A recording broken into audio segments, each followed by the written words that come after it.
Hi, everyone. We are back as promised with the Modern Memoir. I'm so excited to introduce our lineup for this evening, which is all-star and beyond belief. I cannot wait for this conversation. I've been champing at the bit all day for it. Just a quick plug, if you like what you hear, you can go to our virtual bookstore powered by Tubby and Coos, and you can get all of their work. It's going to be amazing. And 10% of the proceeds from the book sales at the virtual bookstore will support the festival, which also supports community literacy work year-round in New Orleans. You can also support the festival not only by buying books, but by clicking on the link in both the Facebook and YouTube comments. The links are live even if we're not. So if you're catching this panel later after it's being broadcast, go ahead and click those links. They still work. You can also text WAM20, WAM for words and music, WAM20 to 44321, or you can go to PayPal and you can PayPal words and music NOLA at gmail.com. So without further ado, I am going to get rolling by introducing our people. Number one, the moderator for this evening is Robert Fieseler. He has an award-winning book, Tinderbox, The Untold Story of the Upstairs Lounge Fire and the Rise of Gay Liberation. It is the only nonfiction book I think I've ever read that made me cry, and that is a huge endorsement because I don't cry in public. People think I'm heartless because I didn't cry on Coco. So if this book brought tears to my eyes, guys, you got to get it. All right, next up, we have Maurice Ardwan. He has written a new memoir about growing up in Eunice, Louisiana called The Stone Motel, Memoirs of a Cajun Boy. And he's currently working on Fix Me a Plate, which is recipes from the book, which talks about his grandmother a lot and the things that she prepared in Cajun country. So look for that. Next, we have TaRessa Stovall. TaRessa hails from Seattle, and she has written a memoir after a long journalism career called Squirrel Girl, Coming of Race in the USA, in which she explores what it was like to come up, as she calls it, bluish, which is Black and Jewish. And last but not least, we have 2019 National Book Award winner Sarah Broom, whose memoir, The Yellow House, is largely set about a mile from where I'm sitting. I'm sitting here in Gentilly Woods. Her book is set in New Orleans East, and we're really excited for this conversation. Everyone, welcome. I'm going to get off this screen and let the conversation start. Have a good one. Thank you. Okay, so hi y'all, I'm Bobby Fiesler. I'll be moderating this panel and acknowledging that this is Friday night. Hopefully we can all agree to keep this loose so that we can all gab like gay boys and gay girls at Mardi Gras and not keep this all prim. I'm to kick this off to help hopefully get y'all on let you know that this can be a vulnerable space. I'll do a little bit of an introduction, then I'll ask a general question, then I'm going to ask a few targeted ones, but we can just kind of roll with it. Also, if at any point you decide you don't like the question I asked, you can do what people do on Fox News or MSNBC is you pretend I asked the question you wanted me to ask, and then you just you answer that one. And then everyone will love it. Trust me.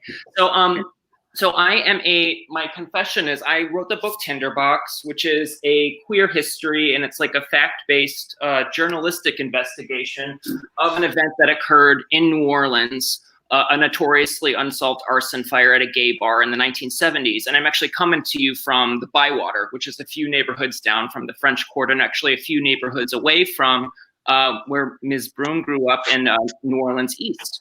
And so my confession is I'm a journalist by trade, and we're all obsessed, right, in the trade of verifiable fact. That's the world we live in, right? And yet, all I read for pleasure is memoir.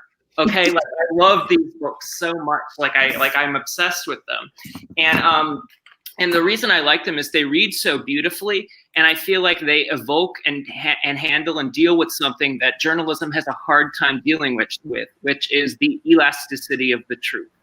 And the nature that you can get all of your facts right, correct, and still get the story wrong. So a good example I can think of is when the New York Times reported the Michael Brown killing in Ferguson. The headline was 2 lives in Crossroads in Ferguson, and it was Darren Wilson paired side by side Michael Brown. And yet, and this is what my great friend, the artist Alexandra Bell, who critiques the New York Times with counter narratives, she said the more appropriate headline would have been a photograph of Michael Brown and a saying of a teenager with promise. Meaning, like, the reason I'm elucidating that is that you can get all of the facts correct and still get the story wrong. And also, you can go truthy at times, because in the way that memory is faulty, it's interesting, and yet it shapes the reality of who we are all the time, and get the story right. So I think of a memoir I read, where is it? In the Dream House by Ms. Carmen Maria Machado, the way she talks about the haziness of an abuse situation that she was in, where she talks about how she cried so much that she broke her phone. And the journalist in me is like, really? Because I've cried a lot in love and I never broke my phone. I think they're waterproof with this. And that at the same time, I'm thinking, Bobby, what is the matter with you? Like, the logician in me is all like, was that accurate? And then the lover in me is like, absolutely, that is true. And so I keep thinking about how the elasticity of truth and the way that it shapes how we present things can get us, when you're honest about it, can get you closer to the calculus-like limit of what it actually means to be human and experience events and emotions, etc. And what I love about memoir too is that it almost always gives voice to a story, a person, a place, a notion that was not being heard before. And I think that that's something that all of your books do so well. So as a kind of introductory question, and also I'll introduce right now, because she just joined us, Miss Beth Ann Fennelly joined us as well. She wrote the wonderful book, Heating and Cooling, 52 Micro Memoirs, and she is the Mississippi State Poet Laureate. Did I get that correct? Mm-hmm. Thanks. Amazing. So my first question for y'all, just want to make sure I introduced everyone, was after that confession, which I hope wasn't too indulgent, was about, I'm just obsessed with how you all would answer this, and this is the real reason why I wanted to moderate this panel. It's like, what about your story, your voice, that was not being heard, motivated you to write the work that you wrote? Because let's face it, like, writing a book is weird. We sit alone by ourselves in this ultra social time. No book ever wrote itself. No book ever happened by accident. You have to want to write it. So I was wondering if anyone could talk about what about in your life or in your voice or your experience was not being heard that motivated your writing this book? It's a general one. Anyone can answer it. Well, I'd love to hear what my panelists have to say, but maybe I'll start us out by saying, for me, it wasn't something in my voice that wasn't being heard. It was a kind of experience that I hadn't found a way to write about in other genres.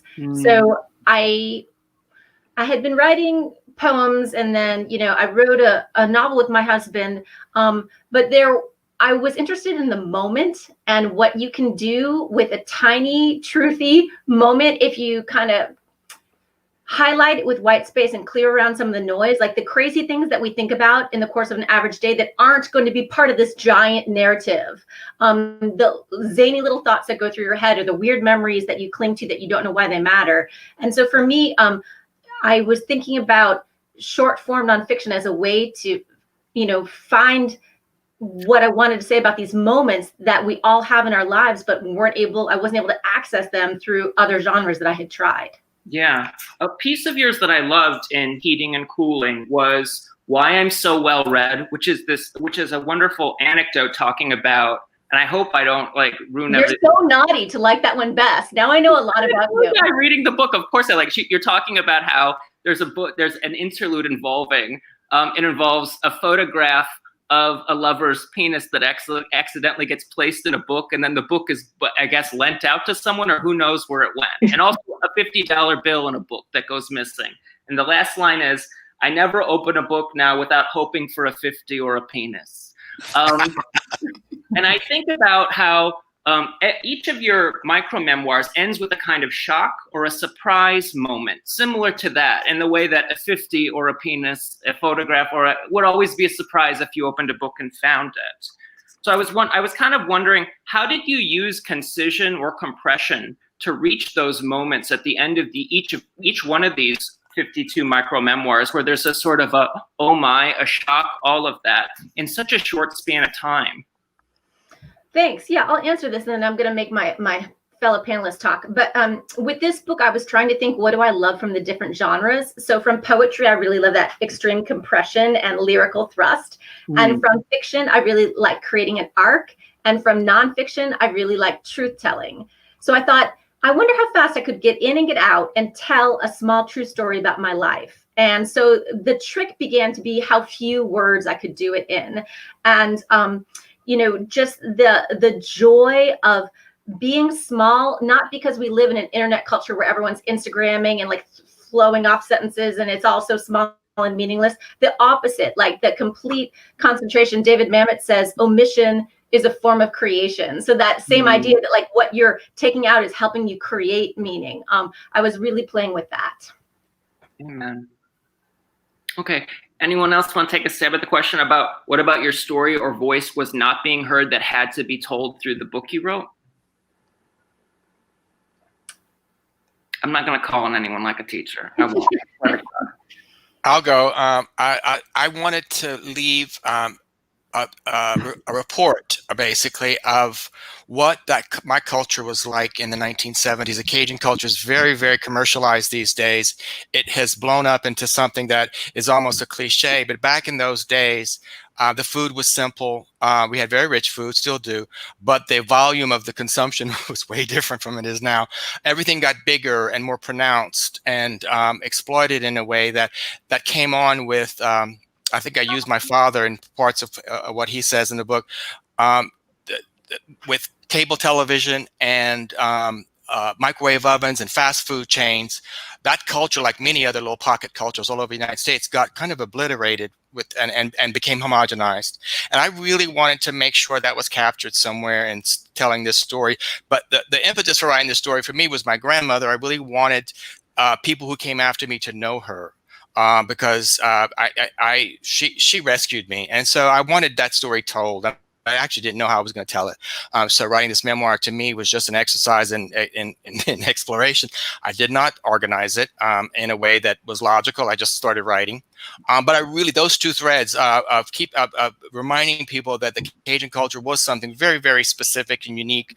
And it has, like I said, it's become something that is truly celebrated. It's fun. The music is outsized right now. The food is all over the place. It's really something that, and the music, I grew up as a little gay boy, and you have a natural thing, a natural affinity for the costumes and everything big and exciting. But it has really gotten these days out of hand in a way that it's a different culture. And I think that's not unique to pocket cultures. Like I said, I think there are a lot of cultures that could say that all around the country, where the onslaught or advent of cable television in particular in the 1980s, and then the fast food world changed a lot about how we behaved.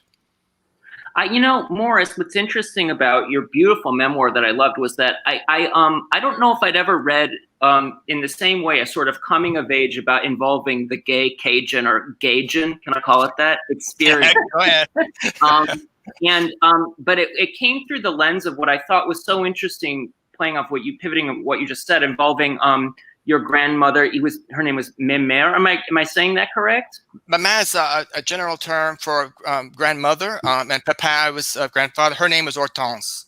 Yeah, like Hortense. Yeah. Right, and then there were other older women or aging beauties that were part of Cajun culture who you called tanties? Tante Estelle, Tante Eva, Tante Beulah. Yes. And how it was beautiful to see the role that they had in your young life.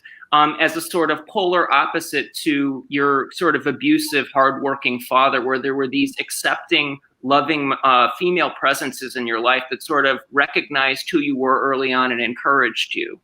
Encouraged me, and I kept an eye out for me. They were guardian angels right in front of me. And I really, as it was happening, I gravitated towards those visits with my grandmother, with all those friends of hers, my aunts, and some of them weren't actually biological relatives.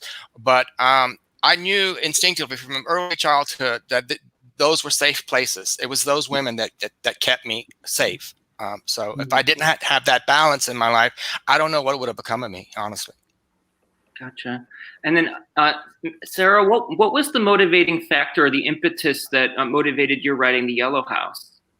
So I thought you weren't calling on us. See? I know. I'm sorry.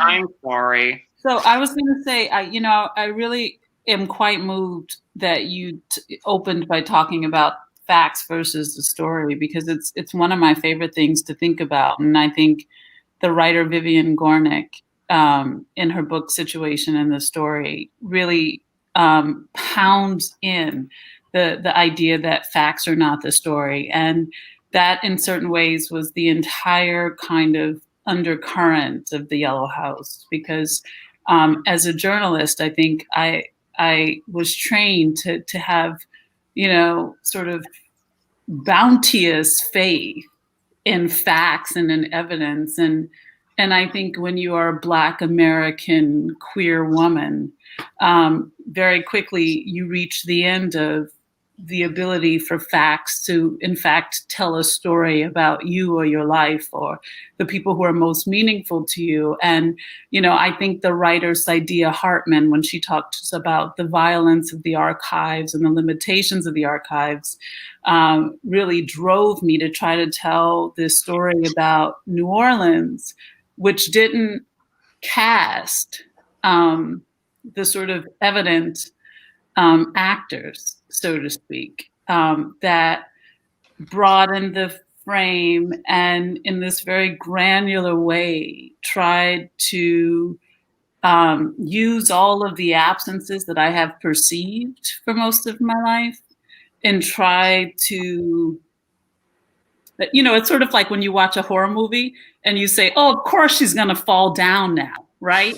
Of course, the guy's going to change. So it's like you make the horror film where she doesn't fall. And then what does that look like? And so I think for me, The Yellow House was sort of an experiment in what are the gaps that I have always wanted or sort of longed for in autobiography, and how do I kind of fill them using, the sort of sounds of the people I know best and an archive, but also sort of making a map of people who ordinarily aren't seen. Which is maybe what Mo was also. Mo, I really love Mo because my middle name is Mo, Sarah Mo. Hey, Mo. Hey.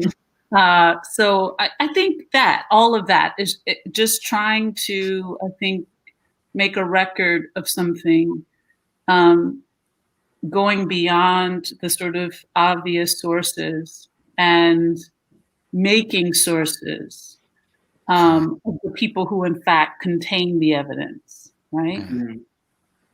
Yeah, I like the way that you embrace lore. While also there are sections of your book that are intensively well reported, like the way the waterways were developed, for example. That's legit journalistic. I mean, that's something that our fellow colleague Richard Campanella, who is a geographer, I love Richard. Yeah, he would give you like a gold star for those sections. And then there's also sections though, right, where I've felt like you're interviewing family members where you'll even have sometimes a turn to the camera where the reader, what's my favorite line in your book where you said, there's one point I think where your brother or someone's telling a story and you kind of turn to the reader and you say, when people tell you their stories, they can say whatever they want. Yeah. That's tricky because, it was very hard to do reporting as I have learned to do reporting amongst my family. I didn't feel that I could be objective in any way. And so at a certain point, I understood that I was doing more ethnography, more in the style of Zora Neale Hurston. I was sort of a participant observer in this world that we were mutually creating together. And it's a moment where my mother is telling a story about not wanting to crush one of the babies in the bed, because the baby would sleep in the bed with she and my father. And it's like the kind of story a daughter doesn't want to hear her mother tell, because, it's like, she's talking about sex and like whatever she was doing with my dad. But there's this moment where I think I wanted to be very clear about that we don't hear these stories very often, that often we don't hear from the woman who owned a house on the short end of a long street that she couldn't save, right? And so the sort of privilege and honor of actually noting what she says while also maintaining my own individuality in relation to what she says felt so much like part of the story too. Amen. And then Teresa, what was the impetus for you writing your work? Well, I've been in a bad mood my whole life about the fact that people like me and all of our variations, at least in the USA, and that's why that's in my subtitle, are reduced to a single story and a very limiting, unhealthy white supremacist trope. We're supposed to be confused. We don't know what we are. We don't belong anywhere, and we're tragic. And I'm like, I've never experienced any of that. I grew up in a unique situation. I didn't know it was unique until I was writing about it, really. But I am from Seattle. I live in Atlanta now, but I'm from Seattle. And I was born I was practically grown when loving became legal. And so, but I grew up in an environment where people like me were so common that until I went to school, a mostly white school, I thought it was normal to be mixed. Let us be clear. I thought that was normal. I felt sorry for people who weren't, because I couldn't imagine what they went through. So it was an unusual situation. That was why I wanted to document, that. Yeah. That was very real. I was part of a jazz community. People like Quincy Jones were on the outskirts of that, and then Ray Charles and everything. But it was a very defined, consciously created community that I was a part of. And, it was very interesting. As people all decided to have kids at the same time, raise us in a geographic area together, have social relationships, so that my formative years, I thought I was normal. And I was like, oh, isn't everybody, or not everybody, but it was common enough so that by the time I went out into the world and people tried to other me, and I'm the same way now, I was just like, you got issues. I don't, you do. You're confused. I'm not. I know precisely all of my ancestral strains, from all the continents and whatever, and how I got to be. And so I'm ambiguous looking, so that's why you're confused, but I'm not confused. So that's why I wrote the book. Part of it, so there were two prompts for writing the book. One was in 2008, and I really did not want to write this book, by the way. I prefer to write fiction. And I'm not a memoirist. Some people are, I am not. It was torture, took me 5 years, kicked my behind, and I've been writing my whole life. And it was by far the hardest thing I've ever done. So one was Barack Obama, his first press conference after his historic election in 2008, when he was talking about getting his daughters a dog. And I'm like the only person in the country who remembers this. And he made an off-the-cuff remark about how I think one of his daughters was allergic, so they had to get a Labradoodle or something, and they couldn't just go to a shelter and get a shelter dog who was a mutt like me. I was like, oh, no, he did not. I just gave that man money. I had yard signs. I called people about that. What? Like, I lost it. And it changed the trajectory of my whole life in that moment. I was doing other things professionally and creatively that I've been working on for years, put thousands of dollars into. And my ancestors were like, because this is how they talk to me. Yo, girl, did you see that? I'm like, nope, I don't care. Somebody else can handle it. Like, really, I've been doing that for a long time. So I'm busy over here doing other things. And that was what happened. And they kept coming after me, and they kept coming after me. And my ancestors, they said, well, you know, if you can't complain that this representation isn't in the world if you're not willing to put it in the world. And I wrote it for mostly younger mixed people of all kinds, so that to stop destigmatizing and tragiquing us already, please, after 400 years, you know. And it's so ridiculous. It's beyond ridiculous, and it's not healthy. And I believe it's very white supremacist. And for those of us who are mixed with Black, extremely anti-Black, and deliberately so. Because to me, the only tragedy is racism. That's the only tragedy. And it's not unique to us. And we don't experience it any more than anybody else does. And so if I can put something in the world, that's what I wanted to put in the world. And my ancestors made me do it. I want y'all to know they wouldn't let me do anything else for 5 years. So I was like a hostile witness. But, and I also wanted to do it against the backdrop, you know, it spans from 1968 to 2008. And I wanted to do it against the backdrop of that time frame when the USA, I don't like to call it America because we're not the only America, when the USA was itself grappling with, starting in 1968 when I was a teenager, grappling with its own racial reckonings, dynamics, shifts, evolution, and all that, especially with language, terminology, definitions, categories. Those have been shifting my whole life, and they're still in flux. So I wanted to really put another version out there that counteracted the tragic mulatto, basically. Yeah, the life and era of Seattle that you wrote a lot about was also, you can correct me if I'm wrong here, was also being impacted quite heavily by the Great Migration, a lot of which was coming up from Louisiana, correct? Mm-hmm. Yes, I don't personally have people from Louisiana, but you see what I look like. So what was interesting, and I didn't know anything about migratory patterns or the South at all, but you know, there were a ton of Creoles in Seattle. And so when I was growing up, there was a couple very, very prominent families. And, you know, people would say, hey, are you whatever their name? I'd be like, no, I've heard of them. I know who they are, you know, da, da, da. So what's interesting, fun fact, is so I moved to Atlanta in the 80s, and I'd never really been to the South. I didn't know anything about the South. And my friends took me to a soul food restaurant in Atlanta, the most popular at the time soul food restaurant.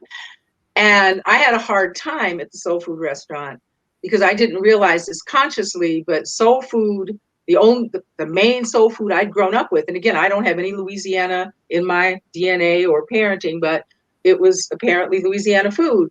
And so I remember it was a cafeteria, and I asked for beans and rice, and they put the beans and the rice next to each other on a plate.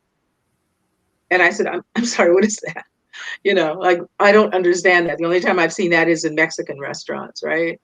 I've never seen any Black people put beans and rice next to each other on a plate. I need a bowl. I need some hot sauce. And they did it. But that was when I started asking myself, what's wrong with me?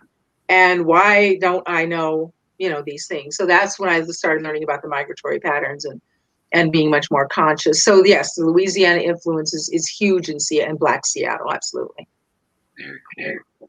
The question I wanted to follow up with, and this is for anyone, is because I started off talking about the elasticity of truth, and whenever I talk to a memoirist, as a journalist who is I aspire to do what y'all do, but I don't know if I ever would be able, especially, you know, I don't know if I'll be able to create such beautiful beatific lines and things like that. I mean, some great memoir approaches or is poetry.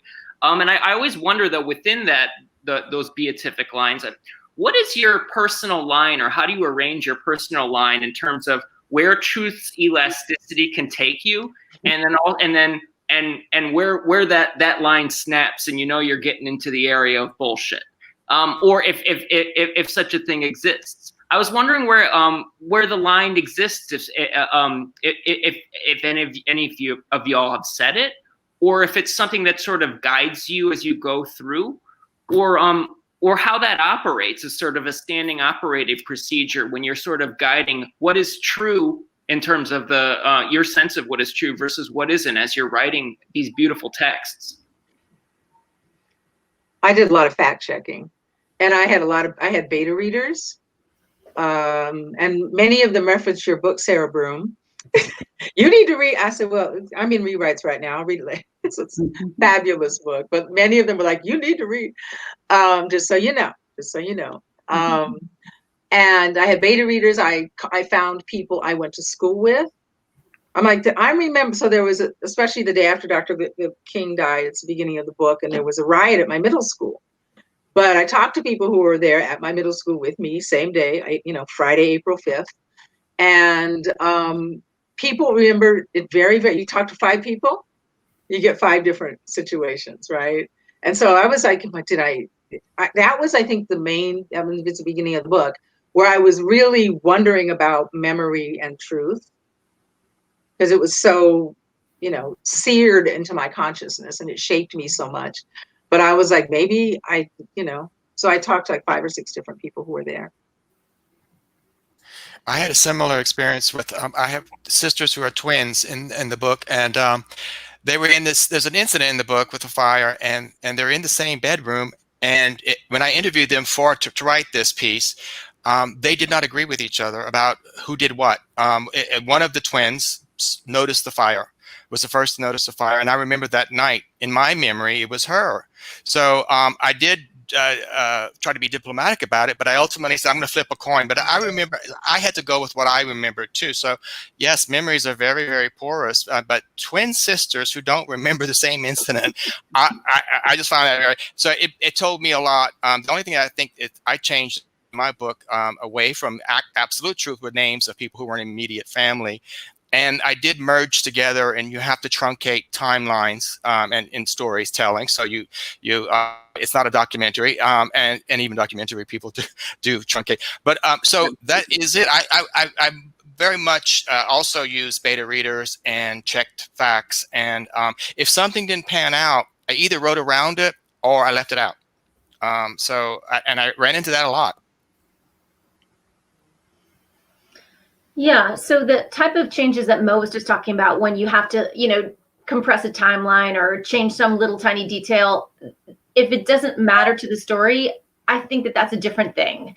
I think the changes that we all have to worry about are when you're consciously manipulating what had actually happened to affect some change in the narrative. Mm-hmm. And the problem with that is that all art is useful, but memoir has a very specific kind of usefulness, which mm-hmm. lets us say, this is who I am now. And I got this way because look at those breadcrumbs in the forest. This is who my people were. This was my neighborhood. This was my first sexual experience, or whatever it is that's going to lead you to be the person you are now, to look back. And if you go back and you manipulate those breadcrumbs in that path, it nullifies the very practical thing that nonfiction can do. Mm. So that's when you need to start writing some fiction. Yeah, that's true. I mean, and that's where oftentimes I wonder sometimes when and everyone knows the classic examples of memoirs gone awry. I don't even need to mention them, but like they're, I sometimes wonder, and this is where it can get difficult, where you parse like what makes an autobiographical novel versus what makes a memoir at times. And what makes a memoir seems to be this devotion or faithfulness to some sort of idea or some sort of true north that you do have, and there is a great degree of discipline with that, emotionally and in actuality, it seems. Yeah, emotionally, like you say, because I think often when people are falsifying past events, it's to make the author look like the hero. They're changing what happened so they look like the good guy, and that it has that ring of falseness to it that the readers feel. We feel that when we read. Absolutely. Another question I had for y'all had to do with what did you learn about the nature of memory by delving so deep, having to rely on it so heavily in the creation of your narratives? In other words, did you learn about your own memories or memory in general as you were trying to parse things together? Were there events where you realized, I'm remembering something and I don't think it happened, actually? I'm asking a couple of people, and this event that was so important to me that I thought shaped me might not have really been that. It might not have been real. What did you guys learn through that process, or did you have any of those sort of surprises? I mean, it's interesting because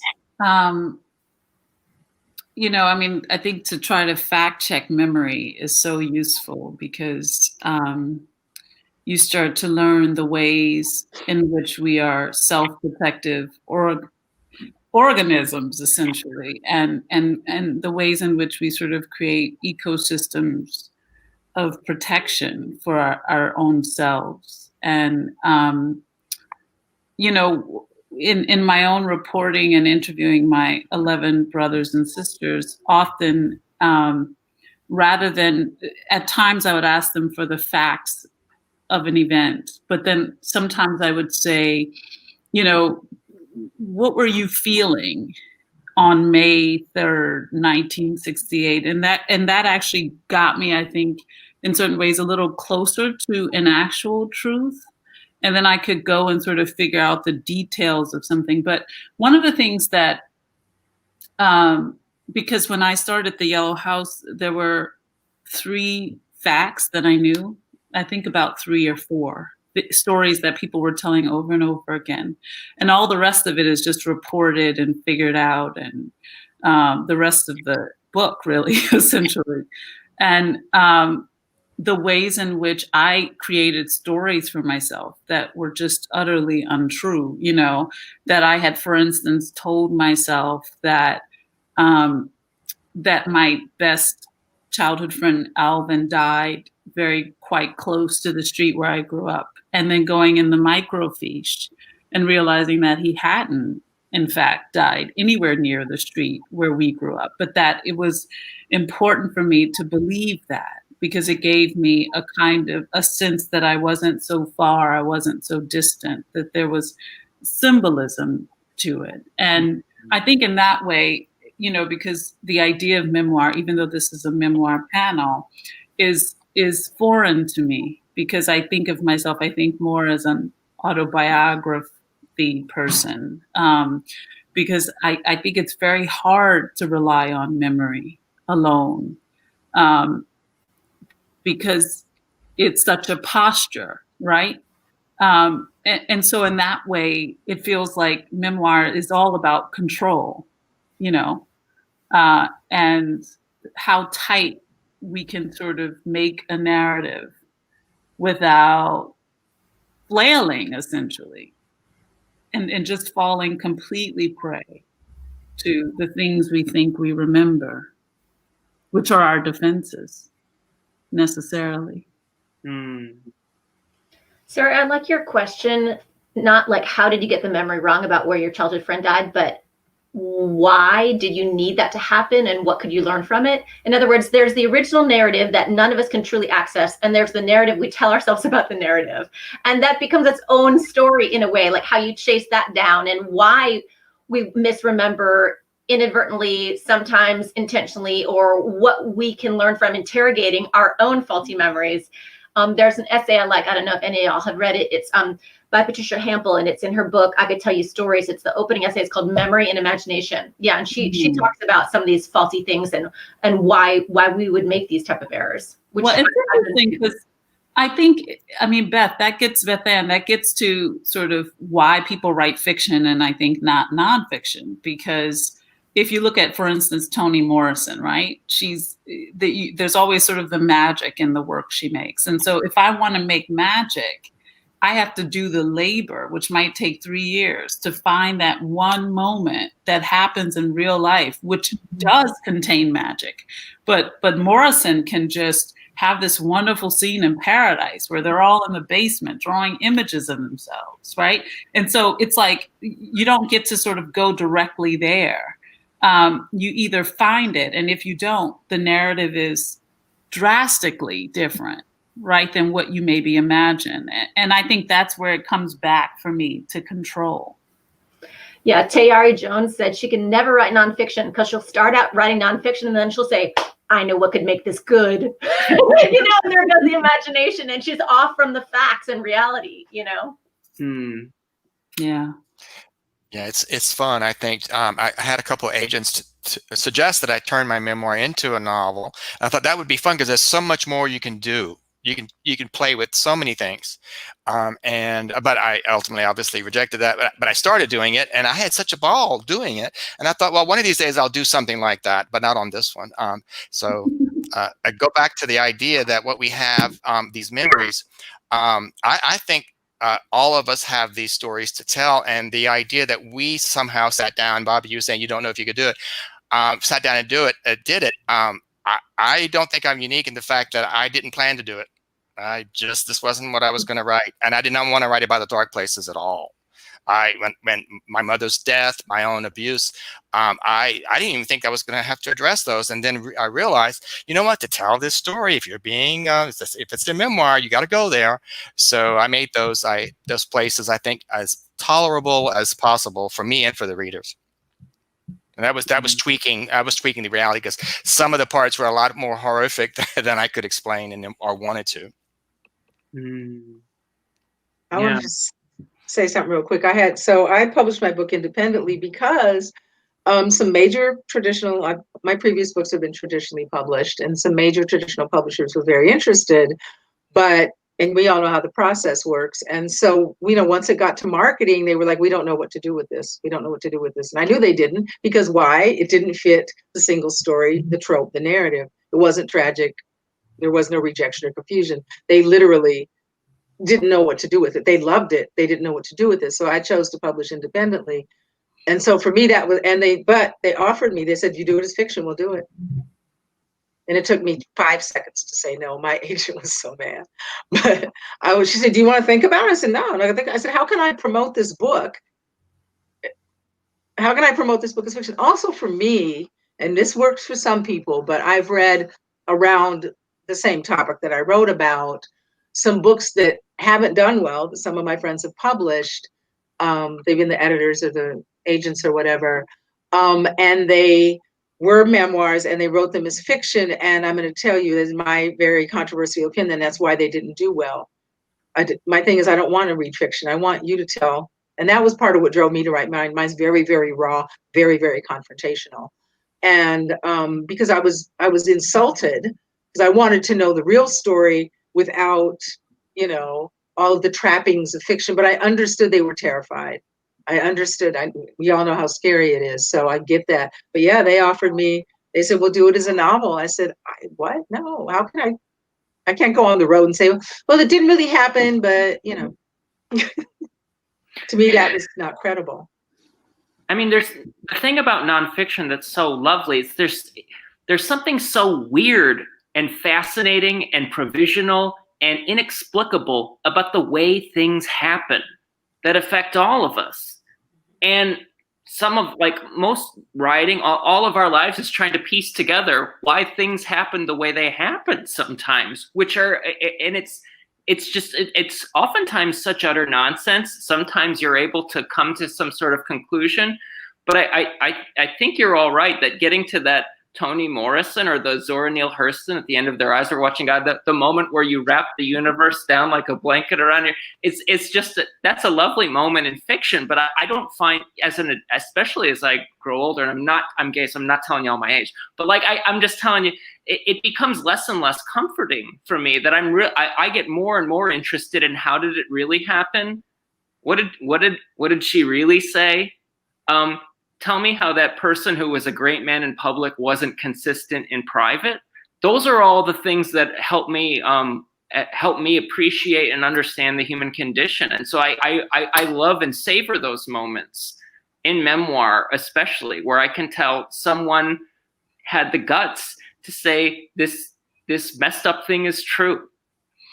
I think though, just to play devil's advocate for a second, because I'm also someone who mostly reads fiction, and there is an enormous amount of truth that I understand in reading fiction, and maybe the truth feels more philosophical in ways, right? It's not, but there's also, I think, complications of memory, as we just talked about. And then also, how did you remember when you were sick that your mother said these exact 3 words about this particular situation? And so I think I yearn for a kind of judiciousness in conversations that have to do with truth and the way in which we understand not truth as an alternative fact, of course, but truth as a thing we feel in our bodies and that sort of presents differently across genres in poetry, right? And in fiction and in nonfiction. But that is ultimately, Jamaica Kincaid's book, Autobiography of My Mother, was one of the ways that I really learned to talk about loss or to even think about loss as a writing person. And I don't know that there's any other text that could teach me that in that way. It was like all of the deductions inherent in that book added up to something which like can't be measured for me elsewhere, So I think also just like how the ways in which fiction engages us as nonfiction and memoir writers is also interesting to me. Yes, amen. I think about I live in New Orleans now. I originally wasn't from New Orleans, and when I wrote Tinderbox, I wanted to make New Orleans the biggest character in the book, and I didn't know how to do that. And so in order to learn how to do that, I read the complete works of Ursula K. Le Guin to understand, because she makes setting in every one of her books. It's all science fiction or fantasy or speculative. In every one of her stories, the setting almost consistently is a character. And I think there's applicability with all sorts of outside genres that and lessons to be learned to be applied to all nonfiction storytelling. So I had another question for y'all. So memoir, I think what everyone loves about it, in the way that it's sort of in the way that a great poem have lines that in sections that sort of lift off and so it can be savored forever, and in the ways that great fiction have lines like ships at a distance have every man's wish on board. There are lines that you can just sort of ponder for a long time. Great works of memoir, I've noticed, also possess that power at times to do a sort of verbal linguistic whirligig, if you will, where the writing itself is able to be beautiful. So I was wondering, what small section of writing, and maybe as writers, I don't know if any of you have favorite areas of your books or not, and I'm not going to ask you to read them, but like if there were do any of you have a section of your book that you feel like as a craftsperson you are particularly proud of, and why? I was wondering if any of you all had a favorite section of what you wrote.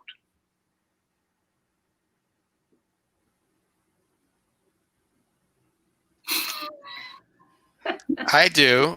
I'll start. It's describing my grandmother's house and the smells and that setting you mentioned the other writer. I really wanted to leave that legacy. I wanted other people to know you walked into her kitchen and this is what it looked like. This is what was sitting on that floor. This is what wafting out of the oven, and all these things. A lot of times you get pushback from editors that that's too much detail.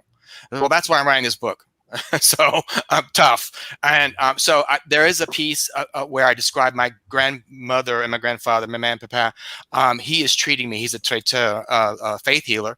He was a faith healer, and I'm 5 or 6, and I'm doubled over in pain. And right there, I describe both of those two wonderful people.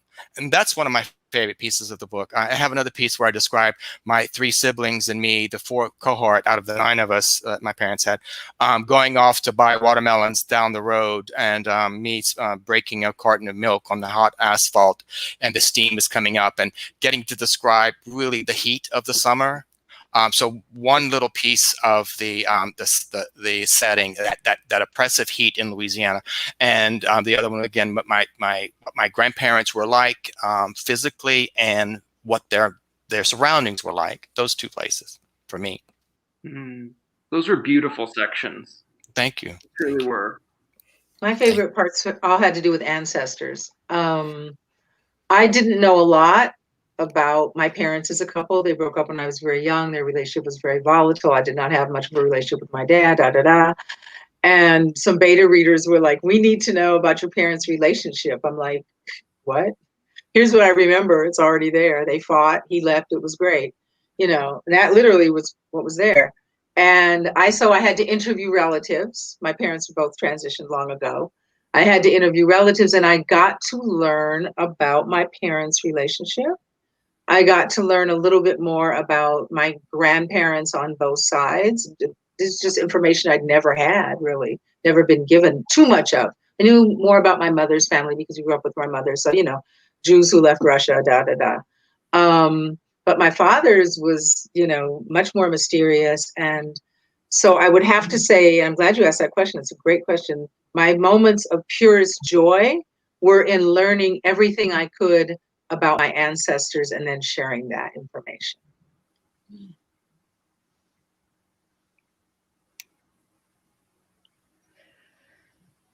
Well, I think all writers, if they're lucky and stay with it long enough, get to the point where they've written something that comes really easily and it just appears like a gift from the gods. And it's funny because I myself am a very hard worker, and I've always thought I've gotten most of everything I've gotten by just like trying harder than anyone else and just sticking with it longer. I'm just like a Girl Scout. I'm just going to like hear my badges. But I think all of the work you put in prepares you for the moment when you're not working, like it's just coming. And so I'm not going to point to specific sections, but in my head, like I can think of a couple moments where I just looked down and I was like, I don't know where that came from, but thank you.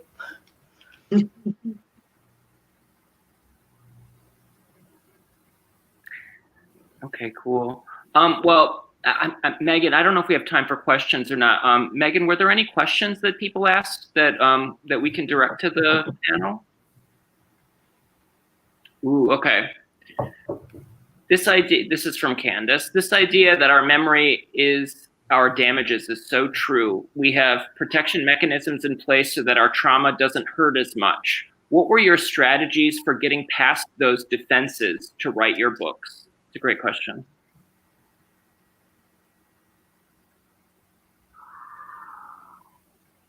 I left those pieces for last. I have to be honest, that was the hardest part. So when I had to write about my mother's death, I did not ever, in the 20-something years that had passed since she died and I wrote this, ever thought I was going to write about it. It was just too horrific. And so I left it for last. It was the very last chapter I wrote. And I left the abuse scene for last because I didn't want to go there. But you're right. So I found a lot of strength in developing everything else around it and letting those pieces get fleshed out, and it gave me the confidence to go ahead. Okay, now you can dive in. You can write this stuff. You can write those things. So that's how I approached that. After you wrote those things that were so painful, Maurice, at the end of it, did it help or hurt having written them? Both. My mother, I got to know her. I interviewed my parents and my grandparents while they were all still alive, so I had a lot of good content already in notes and actual recordings. But I got to know her as I tried to structure how she would talk. This is a chapter that is she's speaking in first person, and it's basically a monologue. And I had to remember how funny she was. Because a tragedy like that, it colors everything. But you know what? She was funny, and she would make fun of this. She would look at this like, yeah, of course I got killed in a car crash. You know, her tone was very much like that. And I think I got some of that from her, and I'm very grateful for that. You can look at tragedy and go, you know what? Yeah, this is life. And so it helped me in that way. It was painful because it's hard to relive those things that. I have really done a good job of pushing the abuse in particular aside, because I tell you, I think Teresa said it earlier, it was my normal. I thought everybody lived like that. I thought everybody's parents or fathers at least were very abusive. I thought we were all getting beaten. That's normal. You saw that in television and movies. It was accepted. And in my mind, so I didn't think that was special. Or unique. So I never really addressed that. I had friends after the book came out who said I had no idea. Well, of course you didn't have, but I wasn't talking about it. I didn't want to talk about it. I had other things I wanted to talk about. Anyone else? How did you get past your defense mechanisms in your creation of the book? Sometimes I feel like we have a knee-jerk reaction to protect ourselves. So we have like a tidy answer to something. And I feel like, honestly, delving deeper and waiting it out with patience is the key. Like sticking in the uncomfortable place, like really, and, you know, sticking in the place of silence.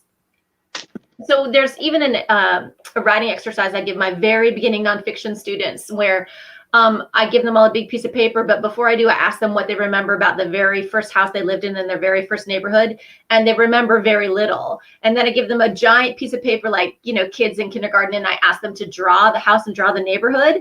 And as their hands are moving, they're remembering, oh yeah, this is the bush where I tripped, and you know, this is the flower that smelled like this, and this is where I peeked in the window of my neighbor's house. And like, as they're drawing, everything is coming back to them and they're remembering more and more. And I think that we can do that as writers, you know, with the various tricks we have to free write or to stick in the difficult place, or what am I not writing? What am I scared of? Why do I want to write this? How do I find the courage to do it? Well, I'm just going to start. You know, a lot of it is just being exacting with yourself.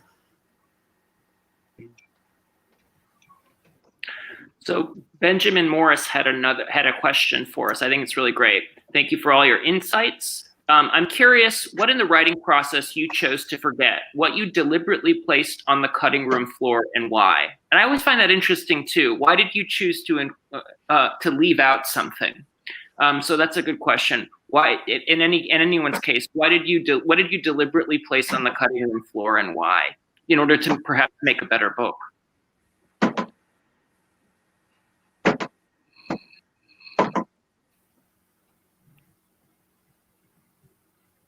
Listen, if I knew Benjamin Morris was going to ask a question, I never would have agreed to be on this panel. I don't have anything. Go ahead, Mo. I actually had a lot of content about the game of canasta because my book was originally called The Canasta Summers, because the bubble that my siblings and I played in, survived in with my abusive father, was playing games, and he left us alone when we were playing games around the kitchen dining room table. And so I had a whole chapter about how canasta works. So it was one of those things that got easy to cut right away. I had a lot of the food stuff in there. I didn't have recipes, but I described the food more in detail because it's such an important part of that culture. And that's why I ultimately decided, cut this out, save this for a blog, make this into something else later. That's why I'm working on a cookbook that goes with it. And, you know, a memoir about violence and a cookbook don't always go together anyway. So that's what I did. That's really interesting. I was going to mention something about, I felt like one of the sort of themes of the book that I was trying to write had to do with returns and departures, the sort of strange motion of leaving and then returning to a place that you love or don't understand.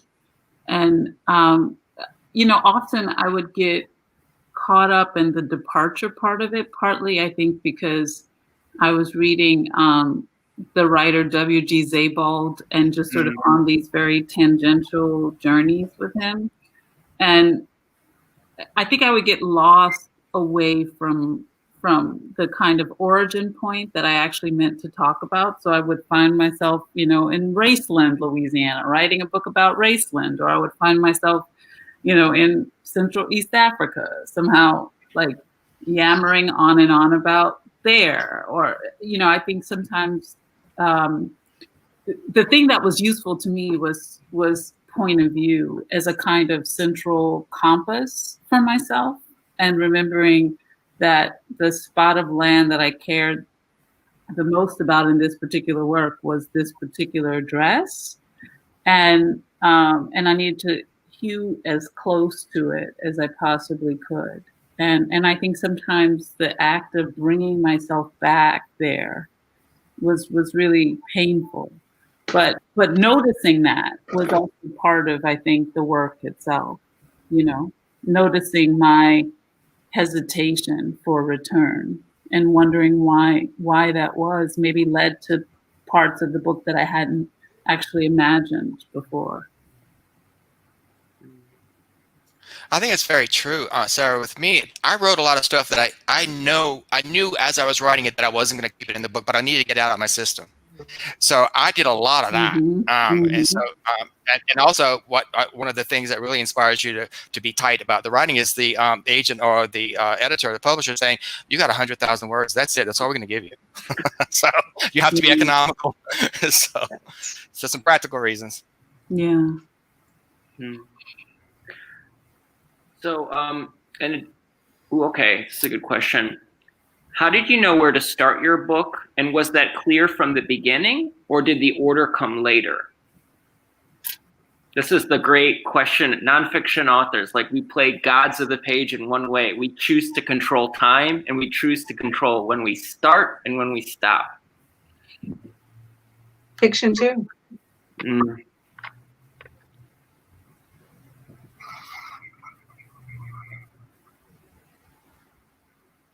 Okay, I'm going to talk, if y'all let me.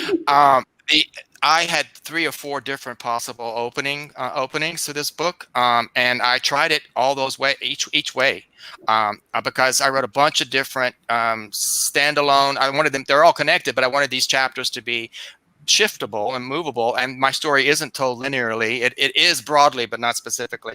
So I one time started with the most horrific chapter, the one I talked about my mother, and I thought, why would you want to start a book with that? Don't start with that. That's the, so a lot of things just happen organically, and I ended up vacillating back and forth between 3 chapters that ultimately, the one that did win for first place, stuck because I wanted to set the scene of the motel, and the motel is a character. And so that's why I chose my particular chapter, which sets the scenes of my little brother and I playing with some guests in the motel, the children who were staying in the kitchenette apartments. That's how that came to be for me.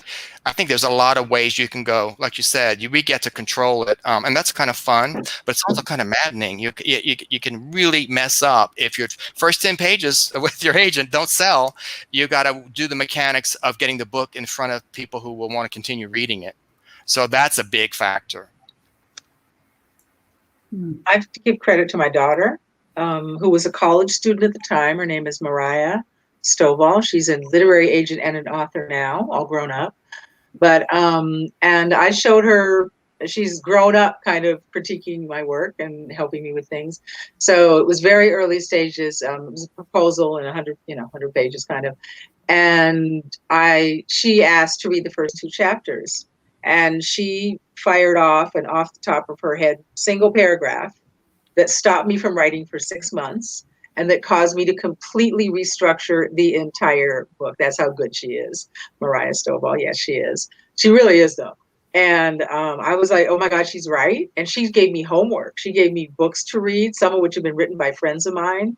I didn't even know she knew they existed because they were older than her. And so it radically changed the structure of my book.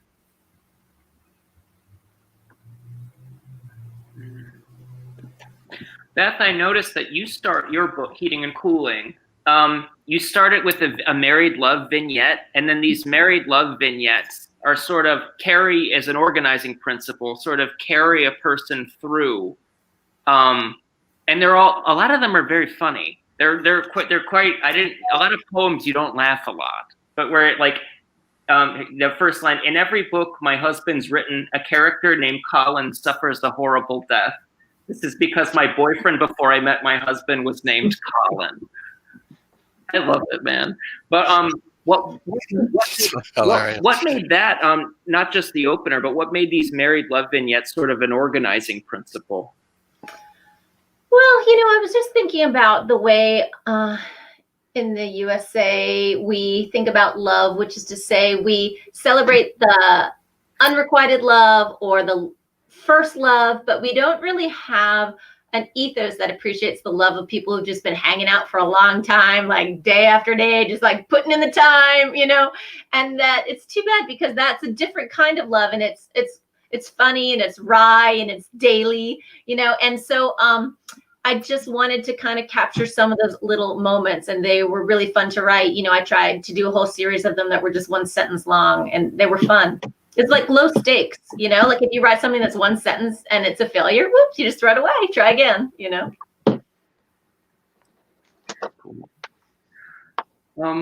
Okay, so unless if there are any more questions from the gallery, I think that's it. Unless if if there was something that y'all definitely wanted me to ask, and you're so disappointed that I just didn't. There was just something you were dying to say that I didn't ask. Otherwise, I just want to thank y'all so much for your time and for your candor, and for having real talk here about so that we can all just gap as writers. I sit through and I have to lead and sit on so many of these panels where sometimes I'm just like, I wish I could just be myself for 1 second, or I wish. So I'm so grateful that we're able to. I want to say thank you to you, Bobby, for moderating. Thank you to Megan Holt for her amazing job organizing, to her team who is working at StreamYard, and to my fellow panelists and the people who watched us tonight. That was really nice. Thanks for the questions, y'all. Yeah, thank you. Yeah. Amazing questions. I would also like to say that, hey, Megan, I am inspired to read Beth Ann's and Mo's. And I read a million memoirs while I was writing mine, so I haven't read one in a minute. Reread Sarah's, which is delightful and amazing, and read Beth Ann's and Mo's, and wait for yours, Bobby. That's right. No pressure. Thank you so much. Yes, everyone who watched, please buy everybody's book. These are all fantastic works, and your life will be changed, and you certainly need to purchase them and buy them. All right. Thank you all so much. Bye. Bye, everybody. Thank you. Thank you all.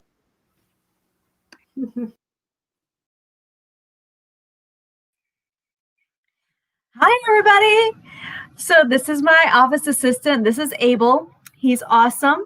And he wants to make One New Orleans the best success it can be, so that everyone in New Orleans can read stories to their children the way that I do to him. So if you liked what you saw, if you would like to see more of it, if you would like to support literacy in our city, don't forget to click that donate button before you sign off, or text WAM20 to 44321. Or you can go to PayPal and go to wordsandmusicnola@gmail.com. Suggested donation is 10, but we will take 1 or 1,000. We will be coming back at 8 o'clock with our annual Late Night Lit session, featuring many talented poets, including 2017 award winner Taimba Jess, who won the Pulitzer Prize for his book Folio. We will see you in 52 minutes with Late Night Lit.